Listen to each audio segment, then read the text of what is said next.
بسم اللہ الرحمن الرحیم۔ السلام علیکم ناظرین، آج کی ویڈیو میں ہم ایک انتہائی حیرت انگیز اور سبق آموز واقعہ بیان کریں گے جسے سن کر آپ کے رونگٹے کھڑے ہو جائیں گے۔ یہ واقعہ ہے ایک حافظ قرآن لڑکی کا جسے سام کے ساتھ قبر میں دفن کیا گیا۔ ناظرین، اس واقعے کی حقیقت جاننے کے لیے ویڈیو کو آخر تک دیکھیے گا تاکہ آپ کو اس سے عبرت حاصل ہو سکے اور آپ کی زندگی میں ایک نیا سبق مل سکے۔ ناظرین، تیز بارش ہو رہی تھی۔ اما ہاجرہ کے ہاتھ پاؤں بول رہے تھے۔ اس نے رو رو کر سارا محلہ آسمان پر اٹھا رکھا تھا۔ کہاں گئی ماں، واپس آ جا، خدا کے لیے 6 بج چکے ہیں، مغرب کا اندھیرا ہر طرف چھا گیا ہے، پتہ نہیں میری بیٹی کہاں ہوگی، کیا کر رہی ہوگی۔ اب ہاجرہ ہمارے گھر میں بیٹی دعائیں کر رہی تھی، وہ مجھے کہہ رہی تھی کہ میں ان کے ساتھ چل کر ان کی بیٹی کو ڈھونڈوں، مگر اتنی تیز بارش میں گھر سے نہیں نکل سکتی تھی۔ اما نے کہا بارش رکنے دو پھر چلی جائیں۔ اما ہاجرہ کی نظر بھی تیز نہیں تھی کہ وہ اکیلے جا سکتی، بیچاری لاٹھی کے سہارے چلتی تھی اور اما ہاجرہ میرے پاس ہی اپنا ہر مسئلہ لے کر آتی تھی۔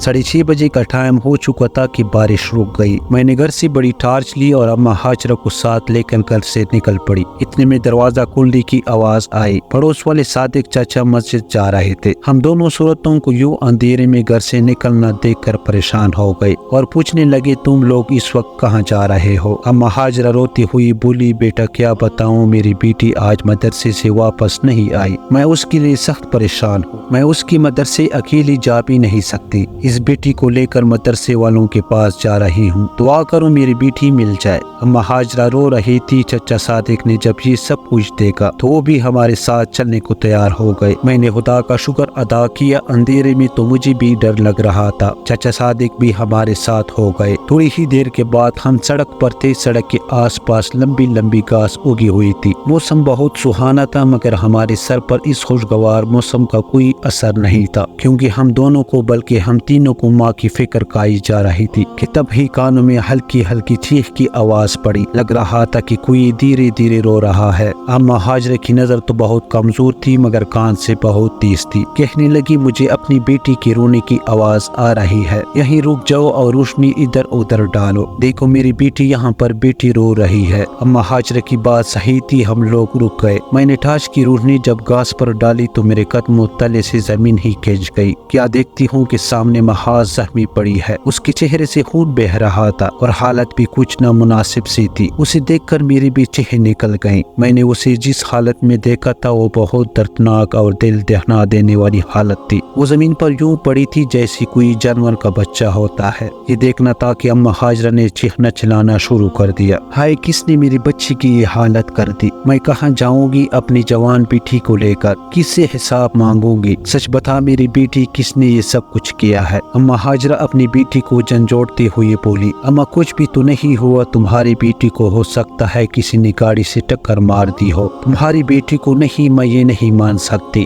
اما ہاجرہ زور زور سے چلانے لگی۔ وہ اتنا روئی کہ اس کا گلا بیٹھ گیا تھا۔ مجھے تو سمجھ نہیں آ رہا تھا کہ میں کیا کروں۔ چچا صادق نے گاؤں سے کچھ لوگوں کو بلا لیا جو چرپائی لے کر آئے۔ یوں اما ہاجرہ کی بیٹی ماں کو چرپائی پر ڈال کر گھر لے جایا گیا۔ میں نے سوچا تھا کہ شاید اس کا علاج معالجہ کیا جائے گا مگر اس نے راستے میں ہی دم توڑ دیا۔ جب گھر جا کر اس کی لاش کو ہاتھ لگایا تو وہ بالکل ٹھنڈی ہو چکی تھی۔ اما ہاجرہ رونے لگی، کہنے لگی کہ میں کتنی بد نصیب ماں ہوں جس کی حافظ قرآن بیٹی کے ساتھ اتنا بڑا ظلم ہو گیا اور وہ کچھ بھی نہ کر سکی۔ محلے کی سبھی لوگ اکٹھے ہو گئے تھے۔ سب کو پتہ چل گیا تھا کہ اما ہاجرہ کی حافظ قرآن بیٹی ماہا کے ساتھ بہت بڑا حادثہ ہو گیا مگر لوگ عجیب عجیب باتیں کر رہے تھے۔ کوئی کہتا کہ اس کی بیٹی نے خود ہی کچھ کیا ہوگا تو کوئی کہتا حافظ قرآن ہو کر اگر یہ حادثہ ہوا ہے تو اس لڑکی نے ضرور کوئی گناہ کیا ہوگا۔ غرض یہ کہ جتنی منہ اتنی باتیں مگر ابھی اصل معاملہ تو پیچھے تھا۔ وہ راز وہ راستہ جس پر سب سے پردہ اٹھنا ابھی باقی تھا۔ اما ہاجرہ کو تو رو رو کر برا حال ہو گیا تھا۔ مجھے کہنے لگی کہ بیٹی میرے دل میں ایک بات ہے جو میں تم سے ہی کہوں گی اور وہ میری بیٹی کی آخری خواہش بھی تھی۔ میں نہیں جانتی کہ وہ کبھی اس دنیا سے اکیلی چلی جائے گی، اگر پتہ ہوتا تو میں اس کے ساتھ اپنا رویہ اچھا رکھتی، میں تو اسے خواہ مخواہ ڈانتی تھی، اب اس کی آخری خواہش تو پوری کر دوں، اگر نہیں کی تو خود کو گنہگار سمجھوں گی۔ میں اپنی بیٹی کو کفن میں نہیں اس کے کرتے میں دفناؤں گی۔ اما ہاجرہ نے ایک سفید پٹا سا کرتا میرے سامنے کر دیا۔ یہ کیا ہے اما ہاجرہ؟ یہ اس کا وہ کرتا ہے جس میں میری بیٹی نماز تہجد پڑھا کرتی تھی۔ وہ کہتی تھی کہ یہی کرتا ہے جسے پہن مگر میں اللہ تبارک و تعالی سے ملنا چاہتی ہوں۔ اس کا مطلب اسے اپنی موت کا پہلے ہی سے پتہ تھا۔ اما ہاجرہ اپنی بیٹی کو بہت پاک سمجھ رہی تھی، مگر ایسا نہیں تھا۔ باہر کے لوگ جو باتیں کر رہے تھے انہیں سن کر تو انسان کانوں کو ہاتھ لگا لیتے۔ میرے لیے اما ہاجرہ کی پریشانی تو ناقابل برداشت ہو رہی تھی، مگر کیا کرتی، ان کی بیٹی کو کرتا پہنانا تھا۔ میں اور میری والدہ نے جب اما ہاجرہ کی بیٹی کو غسل دینے کا ارادہ کیا تو ہم پر ایسے کئی راز منکشف ہوئے جنہوں نے ہمارا دل دہلا دیا۔ ہم نے بڑی مشکل سے اما ہاجرہ کی بیٹی کو غسل دیا تھا،